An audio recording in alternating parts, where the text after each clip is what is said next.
Yeah, leadership today, I think in 2026 is the same for me as it's been when I first started. Is you, first of all, you have to win the hearts and minds of people. Um, Without a doubt, it's got to be about the people. Even with technology being introduced into everything, the people are still the most important thing if you're a leader. And here's why. When you're in a leadership role, you have two things that you can focus on. You have the people and you have the results. So I often tell people, I want to call you a leader because when you're managing something, you're managing spreadsheets, you're managing a task, you're managing stuff that is unemotional. When you're leading people because those are emotional beings. And that really takes a lot of time and effort because not every individual is the same. And so when you're leading a team and you're trying to get to one common goal, the way you lead one person is not the same way you lead another person. You can manage a spreadsheet the same way because it's Excel and you're just clicking through the cells.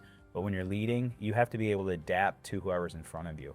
So I think that's really the most important thing. And then when you take that into 2026, why that's even more important is because now you have another generation that's coming up that has dealt with or has lived completely with social media. So you have just a different behavioral style in some ways than what maybe you've been used to dealing with and working with. And as those people enter the workforce, you as the leader have to adapt to them.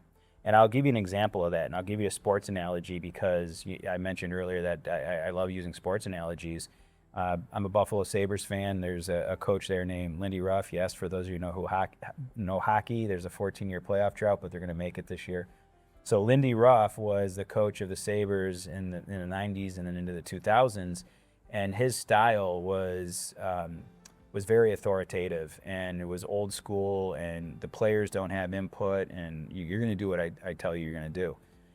His second stint with the Sabres, you have a lot of younger players, and his style had to change with the type of style hockey player he has, and that means listening to input, managing the personalities better, not treating everybody the same way because everyone doesn't respond to that. So the same thing is with in our industry, in our business, is that I don't care if you're running a DSO, a distributor, or manufacturer, you have to understand the people that you are leading in order to connect with everybody that you're leading.